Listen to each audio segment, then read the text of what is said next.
ಅನ್ವಿತಾ ಸೂರ್ಯವಂಶಿ ಭಾಗ 38. ಪ್ಲೀಸ್ ಇನ್ನೂ ಯಾರು ಸಬ್ಸ್ಕ್ರೈಬ್ ಆಗದೆ ಕಥೆನ ಇಲ್ಲಿವರೆಗೂ ನೋಡ್ಕೊಂಡ್ಬಂದಿದ್ದೀರಾ, ಪ್ಲೀಸ್ ಸಬ್ಸ್ಕ್ರೈಬ್ ಆಗಿ ಸಪೋರ್ಟ್ ಮಾಡಿ. ದಿನ ಕಳೆದ ಹಾಗೆ ಮುಂಬೈನಲ್ಲಿ ವಿಶೇಷ ನಿಯೋಜಿಸಿದಂತಹ ಕಟ್ಟುನಿಟ್ಟಾದ ರಹಸ್ಯ ಭದ್ರತಾ ಪಡೆ ಅನ್ವಿತಾಳ ಸುತ್ತಲೂ ಕೋಟೆಯಂತೆ ಇತ್ತು. ಧರ್ಮೇಶ್ ರಾಣನಾಗಲಿ ಬೇರೆ ಯಾರೂ ಕೂಡ ಅವಳ ಹತ್ರನೂ ಸುಳಿಯೋಕ್ಕಾಗಲಿಲ್ಲ. ಯುರೋಪ್ನಲ್ಲಿದ್ದ ಋಗ್ವೇದನಿಗೆ ತನ್ನ ಹೆಂಡತಿ ಚಿಂತೆಯಾಗಿದ್ದರಿಂದ ಪ್ರತಿದಿನ ಬೆಳಗ್ಗೆ ಸಂಜೆ ತಪ್ಪದೆ ಅವನ ಪ್ರೀತಿಯ ಕರೆಗಳಂತೂ ಬರ್ತಾನೆ ಇದ್ವು. ಇದಲ್ಲದೆ ಸೂರ್ಯವಂಶಿ ಕಂಪನಿಯ ಆ ಭವ್ಯ ವಾರ್ಷಿಕೋತ್ಸವದ ಮಹಾ ಸಮಾರಂಭ ಅನ್ನುವಂಥದ್ದು ಹತ್ತಿರ ಸಮೀಪಿಸ್ತಾನೆ ಇತ್ತು. ಆಫೀಸ್ನಲ್ಲಿ ಕೆಲಸದ ಒತ್ತಡವು ತುಂಬಾ ಹೆಚ್ಚಾಯಿತು. ಹಾಗಾಗಿ ಅನ್ವಿತಾ ತನ್ನ ಒಂಟಿತನವನ್ನು ಮರೆಯೋಕೆ ಅಂತ ಹೇಳಿ ಕಚೇರಿಯ ಕೆಲಸದಲ್ಲಿ ಸಂಪೂರ್ಣವಾಗಿ ತನ್ನನ್ನು ತಾನು ತೊಡಗಿಸ್ಕೊಳ್ತಾಳೆ. ಪ್ರತಿದಿನ ತಡರಾತ್ರಿ ಅವಳು ಕೆಲಸ ಮುಗಿಸಿ ತನ್ನ ಹೊಂಟಿ ಮಲಗುವ ಕೋಣೆಗೆ ಹೋದಾಗ ಅವಳಿಗೆ ವೇದ್ನ ನೆನಪು ತೀವ್ರವಾಗಿ ಕಾಡ್ತಾನೆ ಇತ್ತು. ಅವಳು ಅವನನ್ನು ತುಂಬಾ ಮಿಸ್ ಮಾಡ್ಕೊಳ್ತಾ ಇದ್ಲು. ಅವನ ಆ ಬೆಚ್ಚಗಿನ ಆಲಿಂಗನವನ್ನು ನೆನಪಿಸ್ಕೊಳ್ತಾ ಬೇರೆ ವಿಧಿ ಇಲ್ಲದೆ ಕೊನೆಗೆ ವೇದ್ನ ಸುಂದರವಾದ ಫೋಟೋವನ್ನು ತನ್ನ ಎದೆಗೆ ಬಿಗಿಯಾಗಿ ಅಪ್ಕೊಂಡು ಹಾಸಿಗೆ ಮೇಲೆ ಕಣ್ಣೀರು ಹಾಕುತ್ತಾ ಮಲಗ್ತಾ ಇದ್ಲು.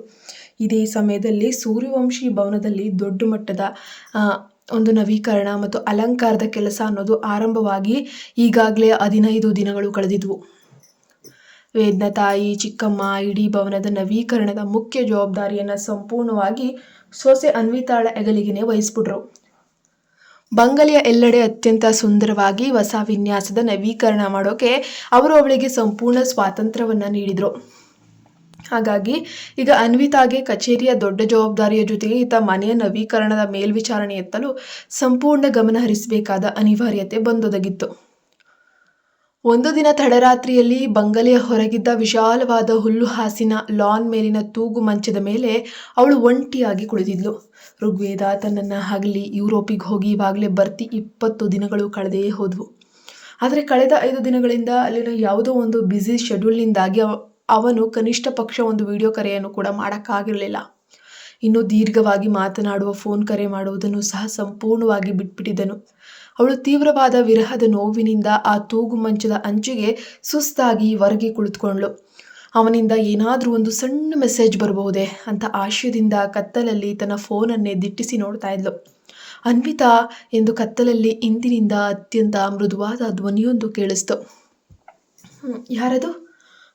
ಅಜ್ಜಿನಾ? ಬನ್ನಿ ಅಜ್ಜಿ, ಇಲ್ಲಿ ಬಂದು ಕುಳಿತುಕೊಳ್ಳಿ. ಅವಳು ತಕ್ಷಣವೇ ತೂಗು ಮಂಚದಿಂದ ಗೌರವದಿಂದ ಎದ್ದು ನಿಂತು ಅಜ್ಜಿಗೆ ಆರಾಮವಾಗಿ ಕುಳಿತುಕೊಳ್ಳಲು ಆಸನ ನೀಡಿ ತಾನೂ ಸಹ ಅವಳ ಪಕ್ಕದಲ್ಲೇ ಅತ್ಯಂತ ನಯವಾಗಿ ಕುಳಿತಳು. ಯಾಕೆ ಮಗು ಅನ್ವಿತಾ, ಇಷ್ಟು ತಡರಾತ್ರಿ ಆದರೂ ನೀನು ಇನ್ನೂ ನಿದ್ದೆನೇ ಮಾಡ್ತಾ ಇಲ್ವೇ ಎಂದು ಅಜ್ಜಿ ಅವಳ ಮುಖವನ್ನು ಪ್ರೀತಿಯಿಂದ ಸವರುತ್ತಾ ಕೇಳಿದ್ರು. ಇಲ್ಲ ಅಜ್ಜಿ, ವೇದ್ ನೆನಪಾಗ್ತಿದೆ. ಯಾಕೋ ನನಗಿವತ್ತು ಯಾವುದೋ ಕಾರಣಕ್ಕೂ ಗೊತ್ತಿಲ್ಲ, ನಿದ್ದೆನೇ ಬರ್ತಾ ಇಲ್ಲ ಎಂದು ಅನ್ವಿತಾ ತನ್ನ ಕಣ್ಣುಗಳನ್ನು ಕೆಳಗೆ ಮಾಡಿ ಮೆಲ್ಲನೆ ಹೇಳಿದ್ಲು. ನೀನು ದಿನ ಇಡೀ ಆಫೀಸ್ ಕೆಲಸ ಅಂತ ಓಡಾಡ್ತೀಯಾ, ಈತ ಮನೆಯ ನವೀಕರಣ ಜವಾಬ್ದಾರಿನ ಇಷ್ಟೊಂದು ಕಷ್ಟಪಟ್ಟು ಒಬ್ಬಳೆ ನಿಭಾಯಿಸ್ತಾ ಇದೆಯಲ್ಲ ಮಗು. ಈ ದೊಡ್ಡ ಜವಾಬ್ದಾರಿಯನ್ನು ಮನೆಯ ಬೇರೆಯವರೊಂದಿಗೆ ಯಾಕೆ ನೀನು ಹಂಚ್ಕೊಳ್ಬಾರ್ದು?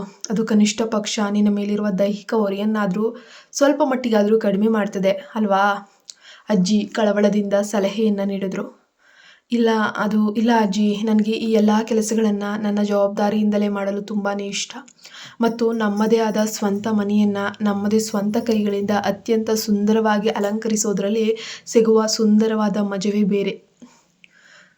ಇದು ನಂಗೆ ತುಂಬ ಖುಷಿ ಕೊಡುತ್ತೆ ಅಜ್ಜಿ ಎಂದು ಅನ್ವಿತಾ ತನ್ನ ಹೆಮ್ಮೆಯ ಮುಗುಳ್ನಗೆಯೊಂದಿಗೆ ಉತ್ತರಿಸ್ತಾಳೆ. ಮಗು ಅನ್ವಿತಾ, ನೀನು ಹೇಳಿದ್ದು 100ಕ್ಕೆ 100 ಸೌರಭದ ಮಾತು. ನಿನಗೊಂದು ವಿಷಯ ಗೊತ್ತೇ? ಈ ಭವ್ಯ ಬಂಗಲೆಯನ್ನು ಮೊದಲು ಯಾವಾಗ ಅತ್ಯಂತ ಆರಂಭದಲ್ಲಿ ನಿರ್ಮಿಸಲಾಯಿತು ಅಂತ ನಿಂಗೆ ತಿಳಿದಿದೆಯಾ ಮಗು? ಅದು ಇಷ್ಟೊಂದು ದೊಡ್ಡದಾಗಿ ಮತ್ತು ಅದ್ಧೂರಿಯಾಗಿರಲಿಲ್ಲ. ತೀರಾ ಪುಟ್ಟದಾಗಿ ಮತ್ತು ನಾನೇ ಸ್ವತಃ ನಿಂತು ನನ್ನ ಕೈಗಳಿಂದ ಈ ಇಡೀ ಮನೆಗೆ ಚಿತ್ರ ಬಿಡಿಸಿ ಅಲಂಕರಿಸಿದ್ದೆ ಎಂದು ಅಜ್ಜಿ ತನ್ನ ಹಳೆಯ ದಿನಗಳನ್ನು ನೆನಪಿಸ್ಕೊಂಡ್ರು. ನಿಜವಾಗ್ಲೂ ಅಜ್ಜಿ? ಆ ದಿನಗಳು ಅದೆಷ್ಟು ಮಜಾ ಆಗಿರಬೇಕು ಮತ್ತು ರೋಮಾಂಚನಕಾರಿಯಾಗಿರ್ಬೇಕಲ್ವಾ ಅಜ್ಜಿ? ಹಾಗಾದರೆ ನಾವಿಬ್ಬರು ಸೇರಿ ಇವಾಗಲೇ ಆ ಗೋಡೆಗಳಿಗೆ ಮತ್ತೊಮ್ಮೆ ನಮ್ಮ ಕೈಯಾರೆ ಬಣ್ಣ ಹಚ್ಚೋಣ ಅಲ್ವಾ ಎಂದು ಅನ್ವಿತಾ ಉತ್ಸಾಹದಿಂದ ಕೇಳ್ತಾ ಇದ್ದಾಳೆ.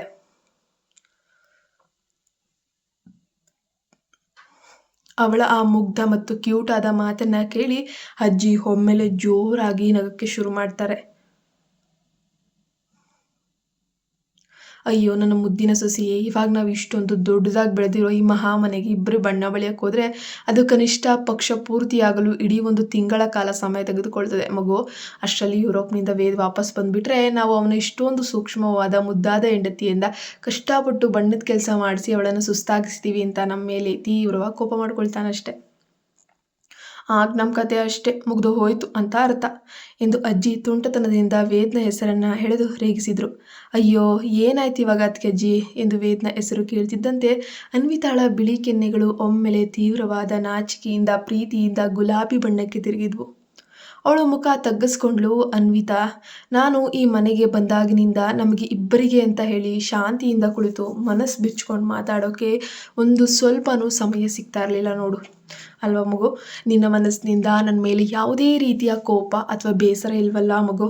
ಆ ಹಿಂದೆ ನಾನು ಪ್ರಿಯಾಳ ವಿಷಯದಲ್ಲಿ ಮಾಡಿದ ಕೆಲಸ. ಅಜ್ಜಿ ತುಂಬಿ ಬಂದ ಕಂಠದಿಂದ ಅಳಿಯ ಘಟನೆ ನಿನ್ನ ನೆನೆಸುತ್ತಾ ಕೇಳ್ತಾ ಇದ್ದಾರೆ. ಅವರ ಕಣ್ಣುಗಳು ತುಂಬಿ ಬರ್ತಾ ಇದ್ದಾವೆ. ಅವರ ಮಾತು ಪೂರ್ತಿಯಾಗುವ ಮುನ್ನವೇ ಅನ್ವಿತಾ ತಕ್ಷಣ ಅಜ್ಜಿಯ ಕೈಗಳನ್ನು ತನ್ನ ಕೈಯಲ್ಲಿ ಹಿಡಿದುಕೊಂಡು, ಖಂಡಿತ ಇಲ್ಲ ಅಜ್ಜಿ, ನನ್ನ ಮನಸ್ಸಿನಲ್ಲಿ ಅಂತಹ ಯಾವುದೇ ಬೇಸರ ಇಲ್ಲ. ನೀವು ನನಗಿಂತ ವಯಸ್ಸಿನಲ್ಲಿ ಮತ್ತು ಅನುಭವದಲ್ಲಿ ತುಂಬಾ ದೊಡ್ಡವರು ಮತ್ತು ಆ ಹಿಂದೆ ನಡೆದದ್ದು ಕೇವಲ ಒಂದು ಸಣ್ಣ ಆಕಸ್ಮಿಕ ತಪ್ಪು ತಿಳುವಳಿಕೆ ಆಗಿತ್ತು ಅಷ್ಟೇ. ಇವಾಗ ಎಲ್ಲವೂ ಸಂಪೂರ್ಣವಾಗಿ ಸರಿಯಾಗಿದೆ ಅಲ್ವಾ ಅಜ್ಜಿ, ಬಿಟ್ಟು ಬಿಡಿ ಎಂದು ಅತ್ಯಂತ ಪ್ರಬುದ್ಧತೆಯಿಂದ ಉತ್ತರಿಸಿದ್ಲು. ನಿಜ ಹೇಳಬೇಕಂದ್ರೆ ಅನ್ವಿತಾ, ಅಂದು ನಡೆದದ್ದು ಸಂಪೂರ್ಣವಾಗಿ ನನ್ನದೇ ಆದ ದೊಡ್ಡ ತಪ್ಪು. ವೇದ್ ಮತ್ತು ಪ್ರಿಯಾ ಬಾಲ್ಯದಿಂದಲೂ ಕಣ್ಣೆದುರೇ ಒಟ್ಟಿಗೆ ಬೆಳೆದು ಬಂದಿದ್ದಾರೆ ಅಂತ ನಾನು ಭಾವಿಸಿದ್ದೆ. ಹಾಗಾಗಿ ನನ್ನ ಮೊಮ್ಮಗ ವೇದ್ಗೆ ಅವಳಿಗಿಂತ ಅತ್ಯಂತ ಯೋಗ್ಯವಾದ ಮತ್ತು ಒಳ್ಳೆಯ ಹುಡುಗಿ ನನಗೆ ಬೇರೆಲ್ಲೂ ಸಿಗಲು ಸಾಧ್ಯ. ಇಡೀ ಬಿಸ್ನೆಸ್ ಸಾಮ್ರಾಜ್ಯವನ್ನು ಅವಳೇ ತಿಳಿದುಕೊಂಡಿದ್ದಾಳೆ ಅಂತ ಅಂದುಕೊಂಡಿದ್ದೆ. ಅವರಿಬ್ಬರು ಆಫೀಸ್ನಲ್ಲಿ ಒಟ್ಟಿಗೆ ಕೆಲಸ ಮಾಡುವುದನ್ನು ನೋಡಿ ನಾನು ಸಂಪೂರ್ಣವಾಗಿ ತಪ್ಪಾಗಿ ಅರ್ಥ ಮಾಡ್ಕೊಂಡು ಬಿಟ್ಟಿದ್ದೆ ಮಗು. ನನ್ನನ್ನು ಕ್ಷಮಿಸ್ಬಿಡು ಎಂದು ಅಜ್ಜಿ ಸೊಸೆಯ ಮುಂದೆ ತನ್ನ ತಪ್ಪೊಪ್ಪಿಗೆಯನ್ನು ಮಾಡ್ಕೊಳ್ತಾ ಇದ್ದಾರೆ.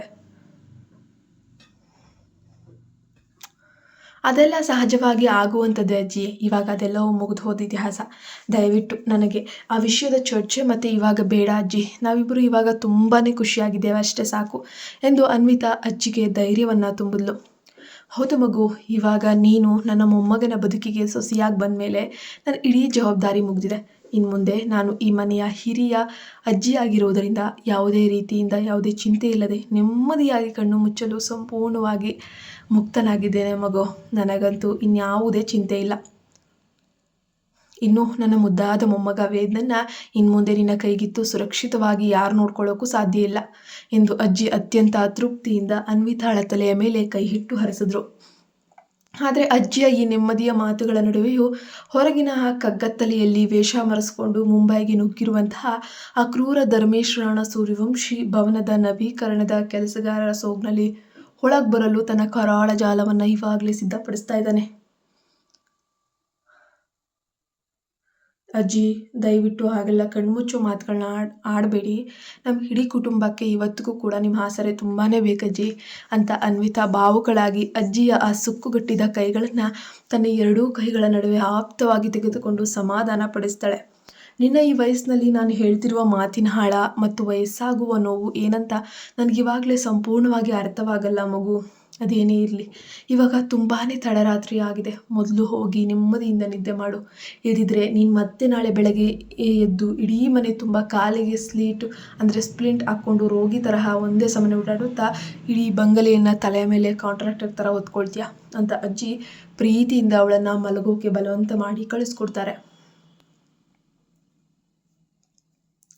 ಅಜ್ಜಿ ಬನ್ನಿ, ನಾನು ನಿಮ್ಮನ್ನು ನಿಮ್ಮ ಕೋಣೆವರೆಗೂ ಕರ್ಕೊಂಡು ಹೋಗಿ ಬಿಟ್ಟು ಬರ್ತೀನಿ ಅಂತ ಅನ್ವಿತಾ ಅಜ್ಜಿಗೆ ಮಂಚದಿಂದ ಎದ್ದೇಳಲು ಪ್ರೀತಿಯಿಂದ ಸಹಾಯ ಮಾಡಿದ್ಲು ಮತ್ತು ಅವರನ್ನು ಅತ್ಯಂತ ಜಾಗರೂಕತೆಯಿಂದ ಅವರ ಕೋಣೆಯಲ್ಲಿ ಮಲಗಿಸಿ ಬಂದಳು. ತದನಂತರ ಅವಳು ತನ್ನ ಮುಖ್ಯ ಮಲಗುವ ಕೋಣೆಗೆ ಅಂದರೆ ಮಾಸ್ಟರ್ ಬೆಡ್ರೂಮ್ ಮರಳಿ ಹೋಗ್ತಾಳೆ. ಅನ್ವಿತಾ ಮನೆಯ ಇಡೀ ಸೂರ್ಯವಂಶಿ ಕುಟುಂಬದ ಎಲ್ಲರ ಮುಂದೆ ತಾನು ತುಂಬಾ ಧೈರ್ಯಶಾಲಿ ಮತ್ತು ಬಲಶಾಲಿಯಾಗಿದ್ದಾಳೆ ಅಂತ ಹೇಳಿ ನಟಿಸ್ತಾ ಇದ್ಲು. ಆದರೆ ಅವಳು ಒಂಟಿಯಾಗಿ ತನ್ನ ಗಂಡ ಇಲ್ಲದಿರುವಂತಹ ಸಂದರ್ಭದಲ್ಲಿ ತನ್ನ ಕತ್ತಲೆಯ ಕೋಣೆಗೆ ಬಂದಾಗ ಒಳಗಿನಿಂದ ಸಂಪೂರ್ಣವಾಗಿ ಮುರಿದು ಬೀಳ್ತಾ ಇದ್ಲು. ತನ್ನ ಸಂಪೂರ್ಣ ಪ್ರೀತಿ ವೇದ್ ಇಲ್ಲದ 1 ತಿಂಗಳ ಸುದೀರ್ಘ ಅಗಲಿಕೆ ಅವಳನ್ನು ಜೀವಂತವಾಗಿ ಕೊಲ್ತಾ ಇತ್ತು. ಅವಳು ಹಾಸಿಗೆ ಮೇಲೆ ಕುಳಿತು ಮತ್ತೊಮ್ಮೆ ತಡೆಯಲಾರದೆ ಆಶಯದಿಂದ ಋಗ್ವೇದ್ನ ನಂಬರ್ಗೆ ಕರೆ ಮಾಡಿದ್ಲು. ಆದರೆ ಪ್ರತಿಯೊಂದು ಬಾರಿಯಂತೆ ಈ ಬಾರಿಯೂ ಅವನ ಮೊಬೈಲ್ನಿಂದ ಕೇವಲ ಆಟೋಮೇಟೆಡ್ ಸಂದೇಶವಾದ "ನಾನು ಸದ್ಯಕ್ಕೆ ತುಂಬಾ ಕಾರ್ಯನಿರತರಾಗಿದ್ದೀನಿ, ನಂತರ ಮಾತಾಡೋಣ" ಎಂಬ ಒಣ ಆಟೋ ರಿಪ್ಲೈ ಸಂದೇಶ ಮಾತ್ರ ಬರ್ತಾ ಇತ್ತು. ಅವಳು ತೀವ್ರವಾದ ನಿರಾಶೆಯಿಂದ ಫೋನನ್ನು ಪಕ್ಕಕ್ಕಿಟ್ಟು ಬೇಸರದಿಂದ ಹಾಸಿಗೆ ಮೇಲೆ ಮಲಗಿದ್ಲು. ಅವಳ ಕಣ್ಣುಗಳಿಂದ ತಡೆಯಲಾರದೆ ನಿರಂತರವಾಗಿ ಹರಿಯುತ್ತಿದ್ದ ಆ ಒಂದು ಬಿಸಿ ಕಣ್ಣೀರು ಇಡೀ ದಿವ್ಯನ ಸಂಪೂರ್ಣವಾಗಿ ನೆನಪಿಸುತ್ತಿತ್ತು. ಆದರೆ ಇವಾಗ ಅವಳಿಗೆ ತನ್ನ ದೇಹದ ಅಥವಾ ಆ ಒದ್ದೆಯಾದ ದಿಂಬಿನ ಬಗ್ಗೆ ಯಾವುದೇ ಕಾಳಜಿ ಇರಲಿಲ್ಲ. ಕಳೆದ 20 ದಿನಗಳಿಂದ ಅವಳ ರಾತ್ರಿಗಳು ಕೇವಲ ಇಂತಹ ಕಣ್ಣೀರಿನ ಬೇಗುದಿಯಲ್ಲೇ ಕಳೀತಾ ಇದ್ವು. ಅವಳು ಸರಿಯಾಗಿ ಊಟ ಮಾಡದೆ ಇವಾಗ ಸಂಪೂರ್ಣವಾಗಿ ಸುಸ್ತಾಗೋಗಿದ್ದಾಳೆ. ಇಷ್ಟು ದಿನಗಳ ಕಾಲ ತನ್ನ ಪ್ರಾಣದಂತಿರೋ ಗಂಡನ ಮುಖವನ್ನಾಗಲಿ ಅಥವಾ ಅವನ ಒಂದು ಗಂಭೀರ ಧ್ವನಿಯನ್ನಾಗಲಿ ಆ ನುಡಿಯನ್ನಾಗಲಿ ಅವಳು ಒಮ್ಮೆಯೂ ಕೇಳೇ ಇರಲಿಲ್ಲ. ಮನೆಯಲ್ಲಿ ಕೇವಲ ಶ್ರುತಿ ಮತ್ತು ಸರ್ವೇಶ್ ಇರ್ತಾ ಇದ್ರಿಂದ ಅವರ ಜೊತೆ ಮಾತ್ರ ಅವಳು ಸ್ವಲ್ಪ ವಿಶ್ರಾಂತಿ ಮತ್ತು ಸಮಾಧಾನವನ್ನು ಪಡಿತಾ ಇದ್ಲು. ಕೊನೆಗೂ ಆ ಸುದೀರ್ಘ 1 ತಿಂಗಳ ಕಠಿಣ ಅವಧಿ ಮುಗಿಯಲು ಕೇವಲ ಇನ್ನು ಒಂದೇ ಒಂದು ದಿನ ಮಾತ್ರ ಬಾಕಿ ಇತ್ತು. ಅಂದರೆ ಮರುದಿನವೇ ಋಗ್ವೇದ ಯುರೋಪ್ನಿಂದ ಮುಂಬೈಗೆ ವಾಪಸ್ ಬರ್ತಾ ಇದ್ದಾನೆ. ಆದರೆ ಅನ್ವಿತಾಗೆ ಇವಾಗ ಮಲಗುವ ಕೋಣೆಯಲ್ಲಿ ಯಾವುದೇ ಕೆಲಸವನ್ನೂ ಮಾಡಲು ಕೂಡ ಸಾಧ್ಯವಾಗದಷ್ಟು ಒಳಗಿನಿಂದ ತೀವ್ರವಾದ ಆತಂಕ, ವಿರಹ ಕಾಡ್ತಿದೆ. ಸರಿಯಾಗಿ ಊಟ ತಿಂಡಿ ಮಾಡದ ಕಾರಣ ಇವಾಗ ಅವಳ ದೈಹಿಕ ಆರೋಗ್ಯವು ತುಂಬಾನೇ ಹದಗೆಟ್ಟಿತ್ತು. "ಅನ್ವಿತಾ ಮಗು, ದಯವಿಟ್ಟು ಇಲ್ಲಿ ಬಂದು ನನ್ನ ಪಕ್ಕದಲ್ಲಿ ಕುಳಿತುಕೋ" ಅಂತ ವೇದ್ನ ತಾಯಿ ಅಂದು ರಾತ್ರಿ ಅವಳ ನಿಸ್ತೇಜ ಮುಖವನ್ನು ನೋಡಿ ಹಾಲ್ನ ದೊಡ್ಡ ಸೋಫಾದ ಮೇಲೆ ಪ್ರೀತಿಯಿಂದ ಕೂರಿಸಿದ್ರು. "ನಿನ್ನ ಮನಸ್ಸಿನಲ್ಲಿ ಏನಾದರೂ ದೊಡ್ಡ ಸಮಸ್ಯೆ ಇದ್ದ ಮಗು? ನೀನು ಕಳೆದ ಕೆಲವು ದಿನಗಳಿಂದ ಸರಿಯಾಗಿ ಊಟನೂ ಮಾಡ್ತಿಲ್ವಂತೆ, ಯಾಕೆ?" "ನೋಡನ್ವಿತಾ, ನಾನು ಸಾಮಾನ್ಯವಾಗಿ ನಿಮ್ಮ ಗಂಡ ಹೆಂಡತಿ ವೈಯಕ್ತಿಕ ಸಮಸ್ಯೆಗಳಲ್ಲಿ ಅಥವಾ ಯಾವುದೇ ನಿರ್ಧಾರಗಳಲ್ಲಿ ತಲೆ ಹಾಕೋಕ್ಕೆ ಖಂಡಿತ ಇಷ್ಟಪಡೋದಿಲ್ಲಪ್ಪ. ಆದರೆ ಮಗು, ಸಂಸಾರ ಅಂದಮೇಲೆ ನಾವು ಒಬ್ಬರನ್ನೊಬ್ಬರು ಸರಿಯಾಗಿ ಅರ್ಥ ಮಾಡ್ಕೊಳ್ಬೇಕು. ಒಮ್ಮೊಮ್ಮೆ ಸೋಲ್ಬೇಕಾಗುತ್ತೆ ಮತ್ತು ನಮ್ಮ ಸಂಬಂಧವನ್ನು ಗೌರವದಿಂದ ನಿರ್ಣಯಿಸಬೇಕಾಗುತ್ತೆ. ಒಂದು ವೇಳೆ ಈ ವಿಷಯದಲ್ಲಿ ಋಗ್ವೇದನ ಕಡೆಯಿಂದ ಏನಾದರೂ ತಪ್ಪಾಗಿದ್ರೆ ಅವನ ಹೆಂಡತಿಯಾಗಿ ನಿನಗೆ ಅವನನ್ನು ನೇರವಾಗಿ ಪ್ರಶ್ನಿಸಿ ಮಾತಾಡುವಂತಹ ಸಂಪೂರ್ಣ ಹಕ್ಕಿದೆ ಮಗು" ಅಂತ ತಾಯಿ ಭೂಮಿ ಅವಳಿಗೆ ಧೈರ್ಯವನ್ನು ತುಂಬ್ತಾ ಇದ್ದಾರೆ. "ನಾನು ಅವನ ಜೊತೆ ಮಾತನಾಡಬೇಕಮ್ಮ. ಅವರನ್ನು ನನ್ನ ಜೊತೆ ಮಾತನಾಡಲು ಒಮ್ಮೆ ಆದರೂ ನನ್ನ ಫೋನ್ ಕರೆಯನ್ನು ಎತ್ತಬೇಕಲ್ವೇ ಅಮ್ಮ?" "ಅಮ್ಮ" ಎಂದು ಅನ್ವಿತಾ ತೀವ್ರವಾದ ದುಃಖದಿಂದ ಗದ್ಗದಿತ ಧ್ವನಿಯಲ್ಲಿ ತಲೆ ತಗ್ಗಿಸ್ತಾ ಹೇಳ್ತಾ ಇದ್ದಾಳೆ. ಅವಳ ಮುದ್ದಾದ ಕಣ್ಣುಗಳು ಒಮ್ಮೆಲೆ ಕಣ್ಣೀರಿನಿಂದ ಪೂರ್ತಿಯಾಗಿ ತುಂಬಿ ಬಂದವು. ಅವಳ ಆ ಕಣ್ಣೀರು ಕಂಡ ತಾಯಿ ಭೂಮಿ ಆಶ್ಚರ್ಯಪಟ್ಟು, "ಏನಮ್ಮ ಹೇಳ್ತಾ ಇದೆಯಾ? ಅವನು ಪ್ರತಿದಿನ ಮುಂಬೈಗೆ ಫೋನ್ ಮಾಡಿ ಎಲ್ಲರ ಕ್ಷೇಮ ಸಮಾಚಾರ ಕೇಳ್ತಾನಲ್ವೇ? ನಿನಗೆ ಪ್ರತಿದಿನ ಫೋನ್ ಮಾಡ್ತಾ ಇಲ್ವೇ ಮಗು?" ಅಂತ ಕೇಳಿದ್ರು. "ಹಾಂ ಹೌದಮ್ಮ, ಮಾಡ್ತಾನೆ" ಎಂದು ಅನ್ವಿತಾ ಮನೆಯಲ್ಲಿ ಯಾವುದೇ ಗಲಾಟೆ ಬೇಡ ಎಂಬ ಕಾರಣಕ್ಕೆ ಹೇಗೋ ಕಷ್ಟಪಟ್ಟು ಸುಳ್ಳು ಹೇಳುತ್ತಾ ಕಣ್ಣೀರನ್ನು ಹೊರಿಸಿ ತಲೆ ಅಳ್ಳಾಡಿಸಿದ್ಲು. "ಅವನಲ್ಲಿ ಚೆನ್ನಾಗೇ ಇದ್ದಾನೆ ಮಗು. ನೀನು ಇವಾಗಲೇ ಅವನಿಗೆ ಫೋನ್ ಮಾಡಿ ಅಲ್ಲಿನ ಬಿಸ್ನೆಸ್ ಕೆಲಸದ ಬಗ್ಗೆ ಕೇಳೋಣ ಅಂತ ಅಂದುಕೊಂಡಿದ್ದೆ ಅಲ್ವಾ?" ಎಂದು ತಾಯಿ ಮಾತನಾಡುತ್ತಿದ್ದಾಗಲೇ ಅಚ್ಚರಿ ಎಂಬಂತೆ ಅವರ ಕೈಯಲ್ಲಿದ್ದ ಫೋನ್ ಒಮ್ಮೆಲೆ ರಿಂಗ್ ಆಗುತ್ತೆ. "ಇಲ್ಲಿ ನೋಡು ಅನ್ವಿತಾ, ಕರೆಕ್ಟಾಗಿ ಅದೇ ಸಮಯಕ್ಕೆ ಅವನದೇ ಫೋನ್ ಬರ್ತಾ ಇದೆ. ಹೀಗೋ ನೀನೇ ಅವನ ಜೊತೆ ನೇರವಾಗಿ ಮಾತು ಮುಗಿಸು. ಅಷ್ಟರಲ್ಲಿ ನಾನು ಕಿಚನ್ನಲ್ಲಿ ಕುಕ್ಕೀಸ್ಗಳನ್ನೆಲ್ಲ ಓವನ್ನಲ್ಲಿ ಇಟ್ಟಿದ್ದೇನೆ. ಇಲ್ಲದಿದ್ದರೆ ಅವು ಸೀದು ಹೋಗಿ ಹೊರಗೆ ಬರ್ತಾವೆ ನೋಡು" ಅಂತ ಹೇಳಿ ತಾಯಿ ಭೂಮಿಯ ಫೋನನ್ನು ತಕ್ಷಣ ಸೊಸೆ ಅನ್ವಿತಾಳ ಕೈ ಕೊಟ್ಟು ಅಡುಗೆ ಮನೆ ಕಡೆಗೆ ನಡೀತಾರೆ. ಅನ್ವಿತಾ ತುಂಬಿದ ಹೃದಯದಿಂದ ಅತ್ಯಂತ ಬೇಗನೆ ಆ ಫೋನನ್ನು ತನ್ನ ಕಿವಿಗೆ ಎತ್ಕೊಂಡ್ಳು. "ಹಲೋ ಅಮ್ಮ, ಹೇಗಿದ್ದೀರಿ ಎಲ್ಲರೂ?" ಅತ್ತ ಕಡೆಯಿಂದ ಇಡೀ 1 ತಿಂಗಳ ನಂತರ ತಾನು ಹಗಲು ರಾತ್ರಿ ಹಂಬಲಿಸಿದ್ದ ವೇದ್ನ ಗಂಭೀರ ಧ್ವನಿ ಕೇಳಿದ್ ಬಂದ ತಕ್ಷಣವೇ ಅನ್ವಿತಾಳಿಗೆ ಒಮ್ಮೆಲೆ ಗಂಟಲು ಬಿದ್ದು ಉಸಿರುಗಟ್ಟಿದಂತಾಯಿತು. ಫೋನ್ನಲ್ಲಿ ಕೇಳಿಸಿದ್ದ ಅವನ ಧ್ವನಿ ಅದೆಷ್ಟು ತೆಳುವಾಗಿದ್ರೂ ಅದು ಅವನ ಗಂಭೀರ ವ್ಯಕ್ತಿತ್ವಕ್ಕೆ ತುಂಬಾ ಚೆನ್ನಾಗಿ ಹೊಂದ್ಕೊಳ್ಳುವಂಥದ್ದು. ಆದರೆ ಇವಾಗ ಫೋನ್ನಲ್ಲಿ ಇನ್ನೊಂದು ಬದಿಯಲ್ಲಿ ಕೇಳಿಸಿದ್ದು ಕೇವಲ ಅವನ ಉಸಿರಾಟದ ಧಾವಂತದ ಶಬ್ದ ಮಾತ್ರ.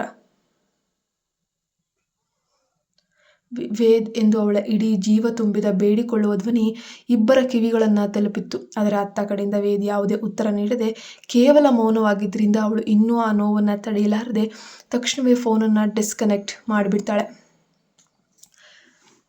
ಅನ್ವಿತಾಳ ಕಣ್ಣುಗಳಿಂದ ಸುರಿತಿದ್ದ ಕಣ್ಣೀರು ಒಮ್ಮೆಲೆ ಅವಳ ಕೆನ್ನೆಗಳ ಮೇಲೆ ಜಲಪಾತದಂತೆ ಹರಿಯಲು ಪ್ರಾರಂಭಿಸಿತು.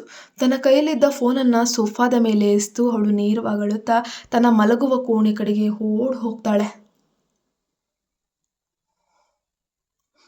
ಮಲಗುವ ಕೋಣೆಯ ಬಾಗಿಲನ್ನು ಹಾಕಿ ಹಾಸಿಗೆ ಮೇಲೆ ಮುಖ ಕೆಳಗೆ ಮಾಡಿ ಬಿದ್ದು ತೀವ್ರವಾದ ರೋದನೆಯಿಂದ ಜೋರಾಗಿ ಅಳ್ತಾ ಇದ್ಲು.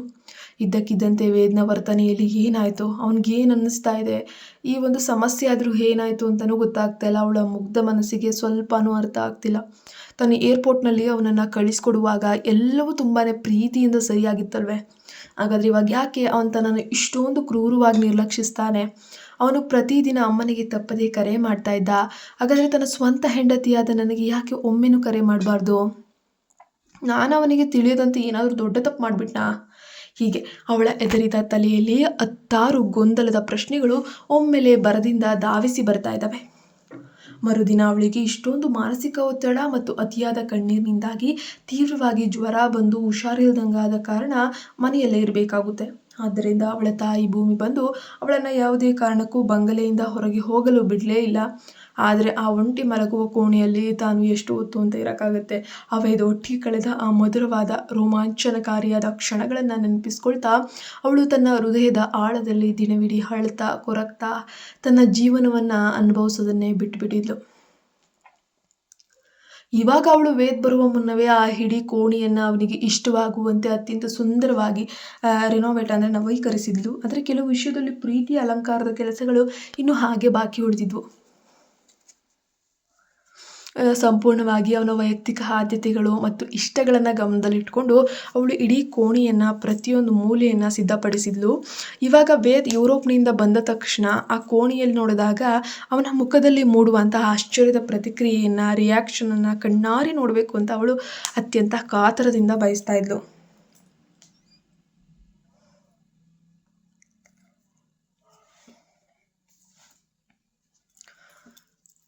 ಆ ಕಾರಣದಿಂದ ಇಡೀ ರಾತ್ರಿ ಅವಳಿಗೆ ನಿದ್ದೆನೇ ಬಂದಿಲ್ಲ.